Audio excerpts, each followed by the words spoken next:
Welcome to the Newcastle United Digest, the channel providing Newcastle United content in bite-sized chunks. My name is Adam Snyder, and I do have some thoughts about how things have been organized and presented so far. And there are a couple of things I'm hopeful to see when the gates open early Saturday morning. I have been observing what has been sent out related to this weekend's festivities, and I can already see some things that have been confusing, things that have been good, and there are a couple of things I hope to see between now and Saturday.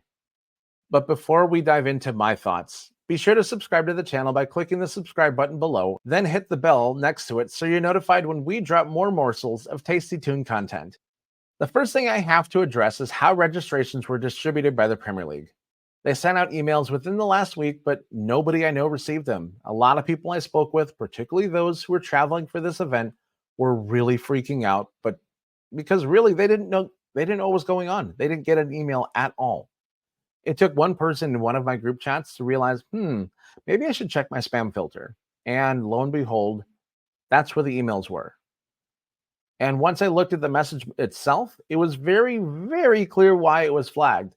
The email address used to send out was like 30 characters long and used a very unusual domain suffix. It came from a .events domain instead of the usual .com or .net or .org domains that you're probably used to seeing the most.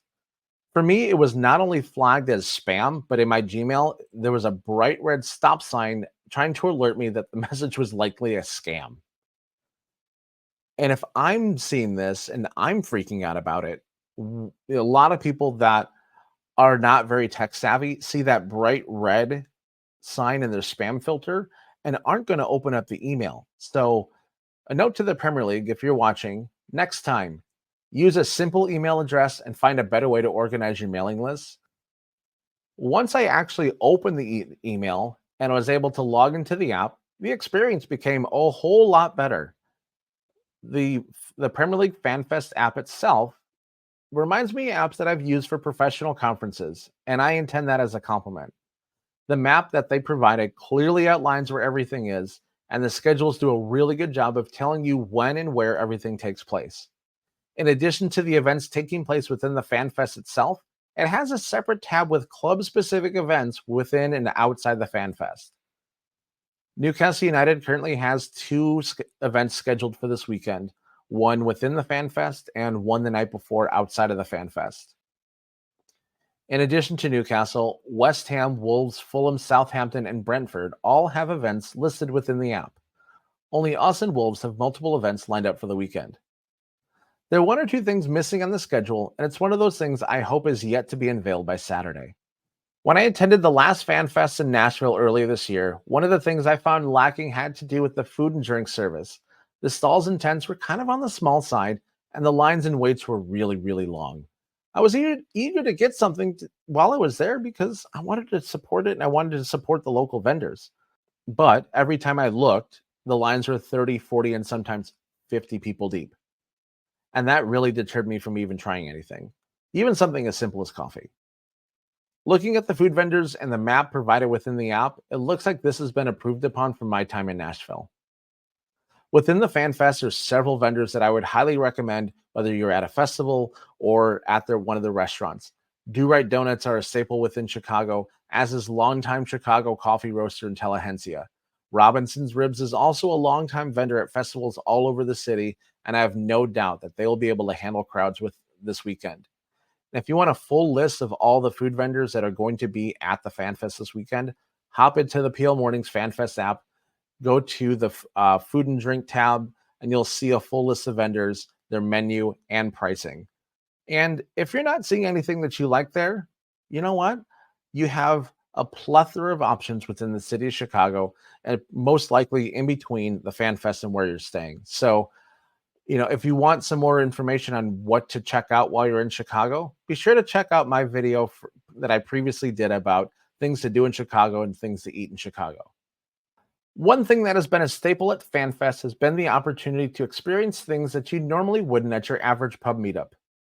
It's highly doubtful you had a chance to take a picture next to the Premier League trophy at your last pub meetup, nor could you watch the two Robbies banter with Rebecca Lowe and Tim Howard with your own two eyes instead of on a TV screen. One thing that's been a long-standing staple of these weekends has been the list of former Premier League players and legends that join the party for the weekend. This is something that the Premier League has not announced yet. I looked back at my emails from last April, and there was a long list of ex-players who were announced the week of the event.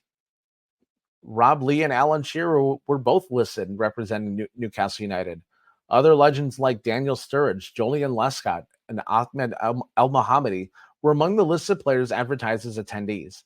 This time, the only confirmed ex-player is Gary Cahill. So for all of you Aussies out there, great, you get to meet one of your fellow countrymen this weekend. But they only have a list of quote unquote other club legends that is yet to be announced in the message sent to us. I know a lot of Newcastle supporters relish the opportunity to hear from a former player, and I'm hoping that the choice that the club has made is a popular one with everyone attending. And if you're asking if I know, honestly, I don't. I wish I knew. For all of you coming to Chicago for the Fan Fest this weekend, I really hope I get a chance to meet as many of you as possible. I will be at the workshop on Friday night, as well as the Fan Fest and Q&A session on Saturday. Newcastle United Club representatives have asked everyone to wear black and white on Saturday, and I'll be one of many following suit. I will also have one of the brand new Toon Army Chicago scarves with me, which will be for sale at the workshop on Friday night. If you see me, be sure to say hello, and I'll be sure to give you a shout out on an episode next week. If you're unable to join us for the Fan Fest this weekend, I hope you enjoy watching the match with other Newcastle supporters wherever you are. Later this week, I will give you thoughts on what I think will be keys to Saturday's tie at Craven Cottage, and it will be available in time for most of you to watch or listen while you travel to the Fan Fest. If you want to be notified when that episode drops, be sure to subscribe to the channel and hit the bell next to the subscribe button to be notified. Once again, this has been the Newcastle United Digest. My name is Adam Snyder, and I will see you next time. Bye for now.